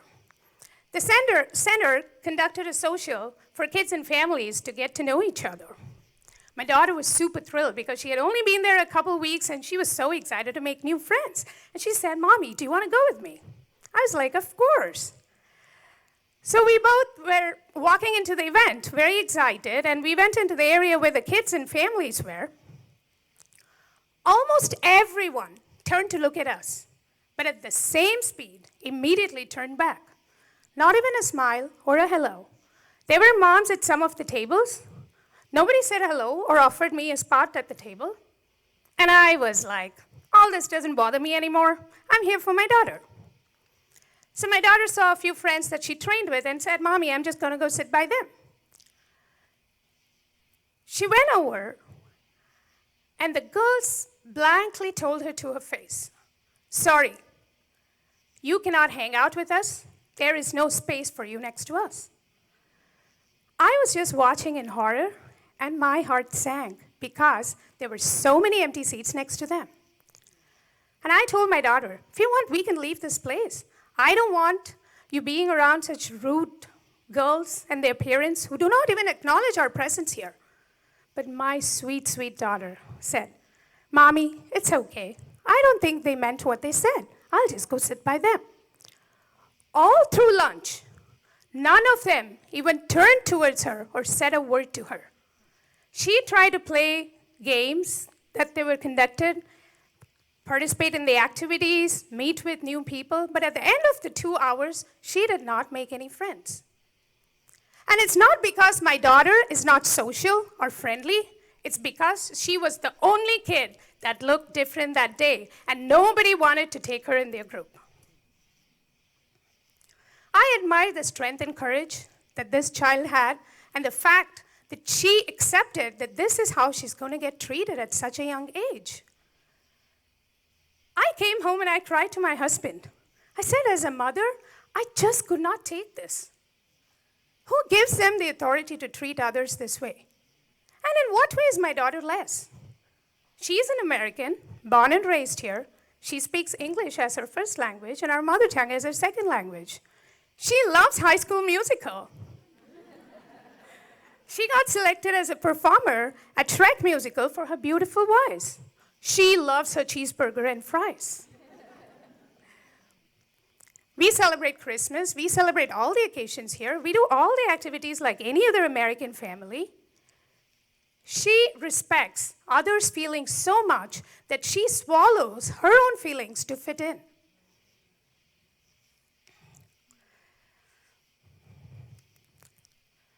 What more is needed for her to be treated as an equal?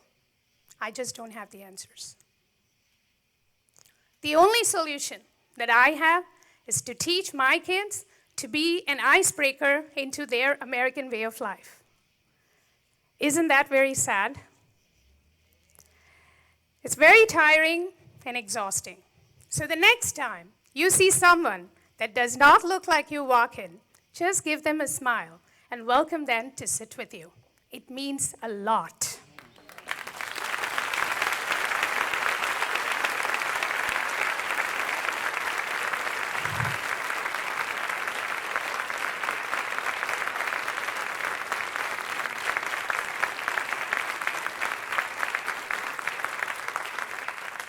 Kids are a reflection of how parents behave.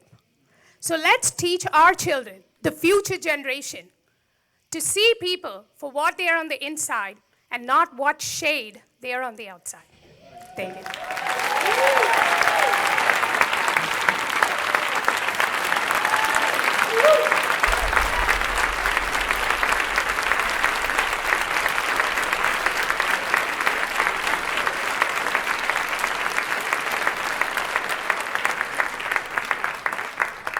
Hey, Uma, I would like to be your friend.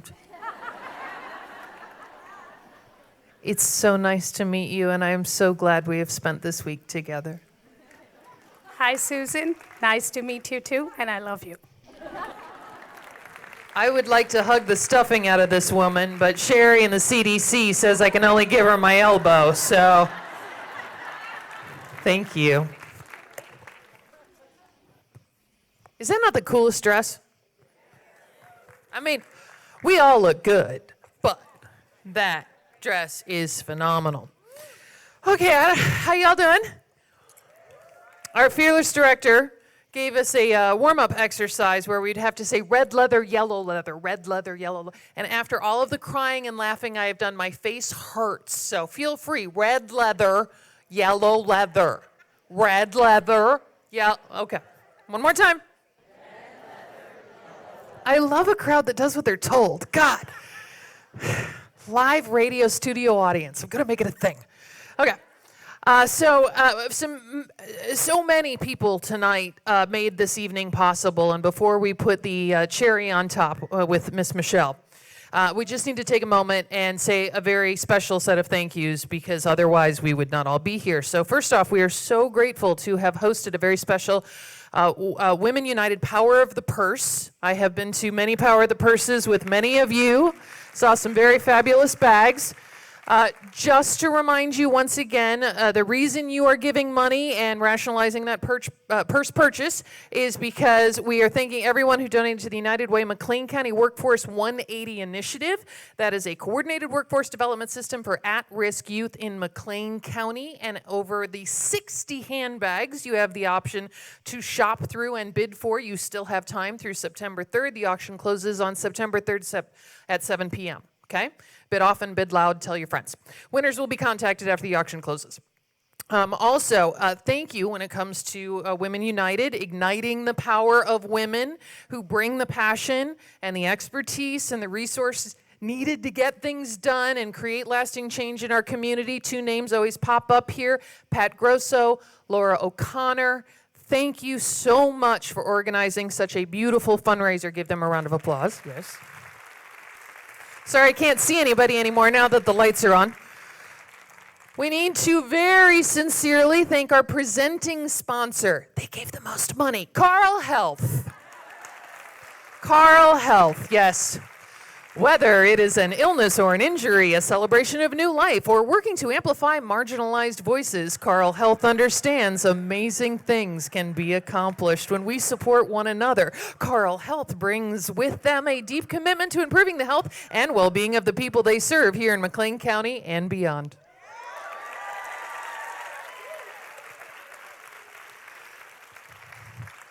Did I mention I'm in radio?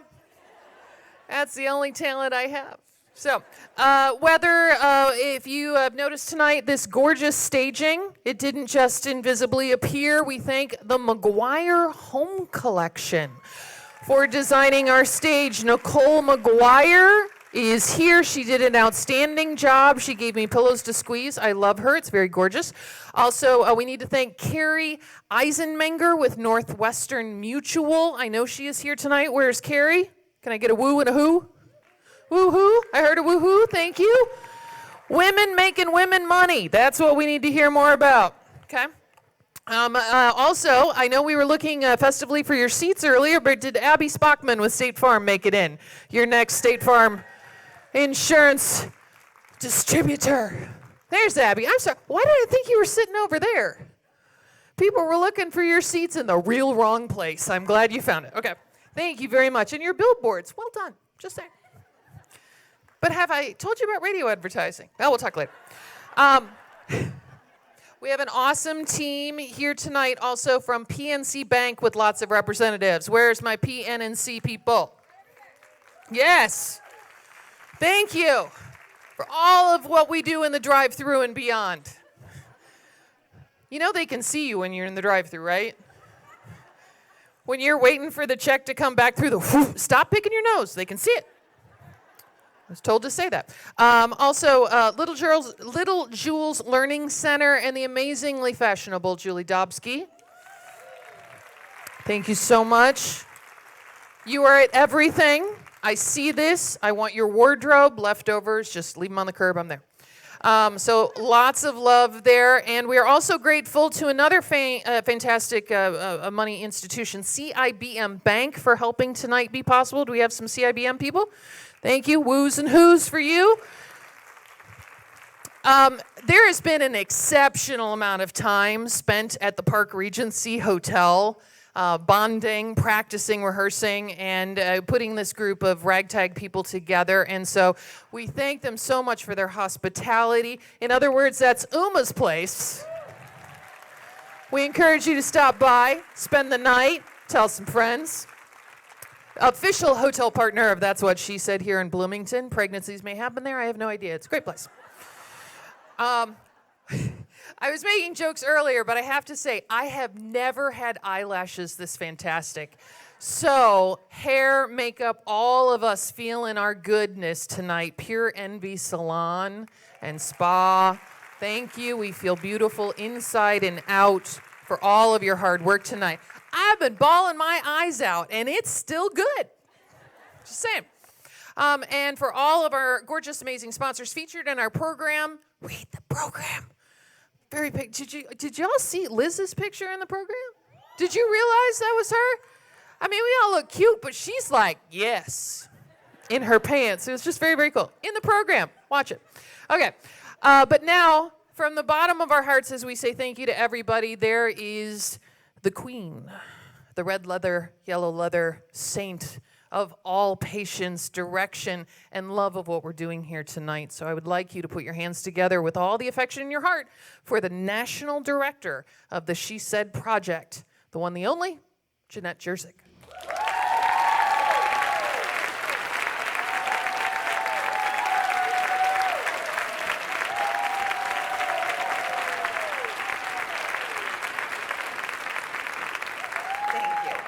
Thank you, Susan.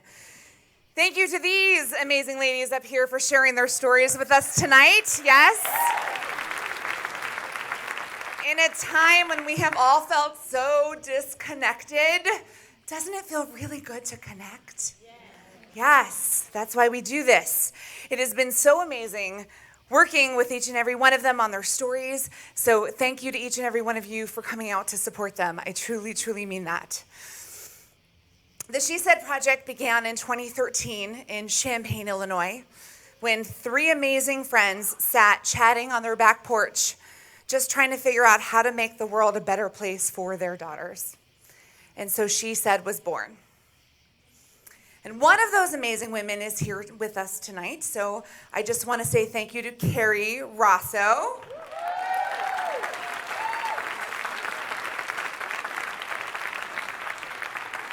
For being that spark and for lighting the way to bring these stories alive here in Bloomington and beyond. Carrie and I co-host the She Said Project podcast, where you can enjoy more stories by women who have appeared on stage in That's What She Said. And I believe we have some alumni in the house tonight. Where are we at, ladies? If you've been on a She Said stage, let me see it. Lots of love. Hey, stand up. Do you recognize this woman right here? Look at your program. We have our cover model, Lana Branch. So I hope you will continue to support the She Said Project, listen wherever you podcast, and continue helping us to raise women's voices one story at a time. Thank you so much. Susan. Jenette Jurczyk, ladies and gentlemen, she has made us feel beautiful inside and out in every possible way. And she will kick my ass hard if I don't tell you at least one more time. Hashtag TWSS, which stands for? Again, the smartest audience ever. But it's hashtag TWSS21 for your videos, your pictures, put everything on social media, follow along, because this is a national big deal, ladies and gents, and we are very happy to be at the beginning of it. But without further ado, our finale speaker this evening, the one, the only, Michelle Vought.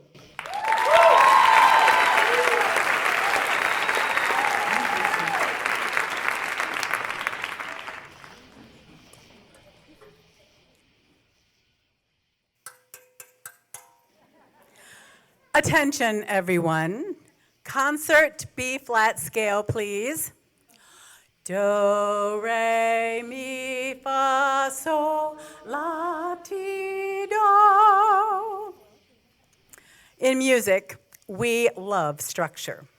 All band rehearsals and concerts always start with a concert B-flat scale warm-up to get in tune. Concert B-flat isn't anything flashy or exciting, but I could depend on it. As a musician, I liked knowing what was coming, and I liked the structure. And that's how I expected my life to be: structured, well-tuned, and in tempo. I didn't want anything edgy or unexpected. As a good little preacher's daughter, I just wanted to follow the path and fit in. Our family was a huge Disney family who took an annual pilgrimage to Walt Disney World every year. I grew up knowing every character, every fairy tale, and every princess. So allow me to use a Disney analogy. I wanted to be like Cinderella. Though I, of course, knew they were just fairy tales, somewhere inside, I assumed if I was patient, my prince would show up and choose me. Because in my generation, I also learned that young women waited to be chosen, which was why packaging was absolutely critical. I believed that all I had to do was get all prettied up, tell the truth, be nice to others, have good manners, obediently wait for my prince, and everything would fall into place. And just like a Disney princess, we would live happily ever after.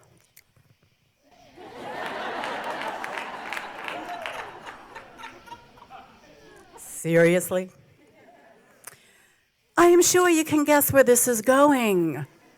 My prince did not magically appear, but I did manage to get myself a job teaching music and performing a lot, which did allow me to get on stage wearing pretty dresses, which made me feel just like a princess. You may be sensing a theme here. As my music career progressed, I was ecstatic to nab 2 full scholarships for both master's and doctoral degrees in vocal performance. Now I was truly finding my own way and singing as I did it. Kind of reminds me of another Disney princess. I mean, Ariel does have that voice. Oh, and that gorgeous red hair. During my years spent in Cincinnati at the prestigious Conservatory of Music, I had the best job of my life. I was the Cincinnati pickle lady. I would get dressed in a green tuxedo, complete with a green top hat and a green bow tie, and drive around in a green van with a 7-foot styrofoam pickle strapped to the roof of the van. My job was to cruise around town in my pickle van, promoting pickle purchases at local grocery stores. I am sure I look like some character out of a cartoon. What was that you say? Why, yes, Fiona from Shrek would be the perfect analogy here. Not sure if Fiona would be driving around town with a 7-foot green pickle that looks like a, ding dong. But as you can imagine, I did get a lot of stares and rude remarks while stopped at traffic lights. Around this time, I noticed that my left thigh was getting bigger and harder. I assumed it was because that leg got a workout every time I hopped in and out of the pickle van. I became concerned, however, when my leg began to ache. I dismissed it, thinking it was nothing since I was only 29 after all, and ignored it. Months later, when the pain got worse, I finally went to the university health clinic where they sent me immediately for a CAT scan that afternoon. As I was lying there getting scanned, I recall the tech asking me if I had ever had a fall or an injury on that leg, to which I frantically asked, "No, why? What do you see?" He replied, "Well, I am not at liberty to discuss that with you, miss." Since I was more than a little freaked out, my boyfriend and I drank a lot of beer that weekend. On Monday morning, I learned that I had a tumor in my leg the size of a baseball and that I needed to see a specialist that afternoon. What? Can this be real? Oh, crap. This was not the Princess Perfect path I planned for. Now, somehow I had to figure out how to be brave. After many awkward visits with various doctors, I was told it was a very rare malignant tumor called sarcoma, and that it could have been in me for 7 years due to its large size. They told me I was fortunate to be in their hospital where they were doing aggressive treatment on patients with sarcomas. Just 10 years earlier, the only treatment would have been amputation. Whoa. I felt like I was living a nightmare. 29 years old, single, and now facing a life-threatening illness. As hard as it was, the Disney princess I turned to is still my favorite to this day, Merida. I mean, the title of her movie is Brave. There I stood, trying to be brave. The cancer treatment started with 4 days of chemotherapy, pumping 9 bags of adriamycin into my femoral artery, followed by 22 radiation treatments and major surgery to remove the tumor. All of this would be followed by a course of physical therapy and chest x-rays for 10 years. That semester, I was cast in an opera playing the role of the French maid, where I climbed up and down a ladder in fishnets and heels. Since the assistant dean said I'd lose my scholarship if I withdrew, I stayed enrolled while undergoing treatment. I realize now that staying in school and in the opera was probably one of the best things I could have done to participate in my own healing. I was doing what I love to do, and frankly, I didn't have time to be a full-time cancer patient. So I hobbled up and down that ladder playing the vivacious French maid with second-degree radiation burns on my leg, taking Tylenol for the pain, and wearing my wig. Thank you, Merida, for my inspiration. So now I have a wicked 13-inch scar and a limp. I know I am a miracle, though, since doctors always look at my chart, then say, "Little lady, do you know how lucky you are?" I do. And I live differently today as a result of that experience. I ordered the lobster instead of the meatloaf, and I sure as heck know that I'm not ever gonna wait till I'm dying to start living.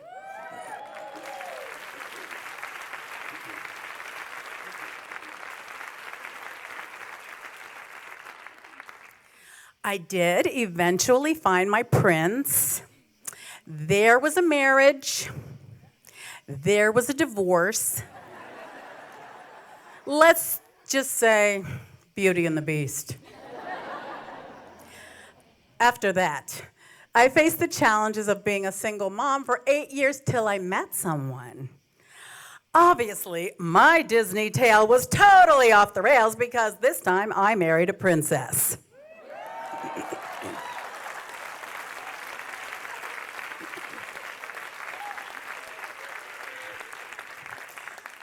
We were very happy, but then out of nowhere, I was diagnosed with breast cancer. I couldn't believe it.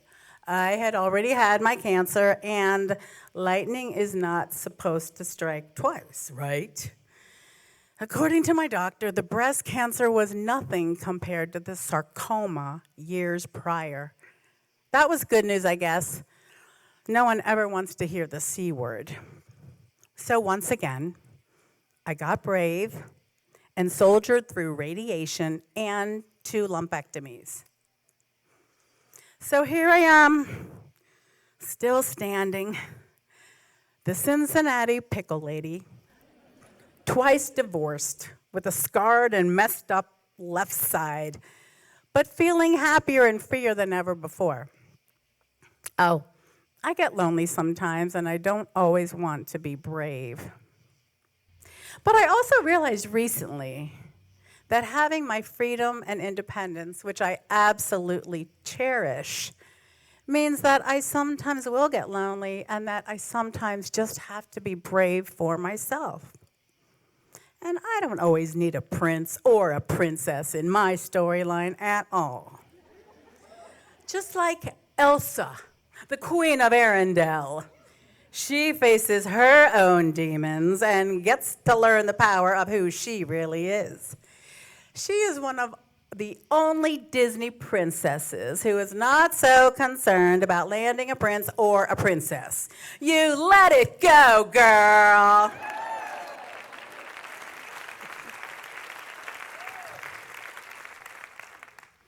I had no idea that I'd be capable of being happy on the twists and turns of my own wild ride, instead of taking the prescribed Disney ride. To quote another single brave Disney woman, wardrobe malfunction. To quote another brave Disney woman named Moana, there's just no telling how far I'll go.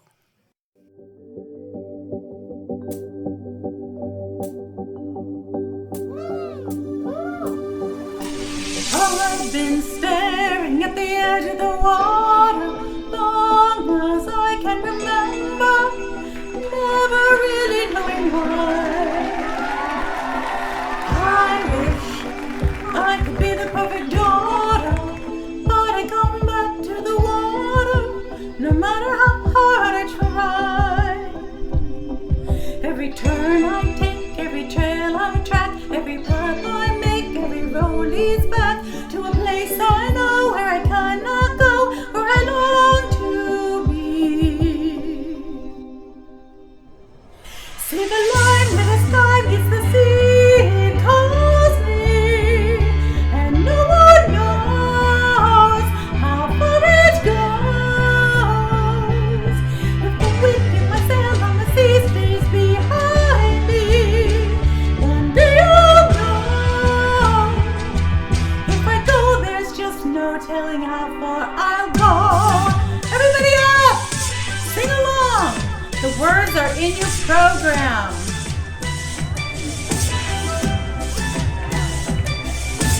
I know everybody on this island seems so happy on this island. Everything is by design. I know everybody on this island has a role on this island, so maybe I can roll with mine. I can lead with pride, I can make us strong. I'll be satisfied if I play along, but a voice inside sings a different song. What is wrong with me?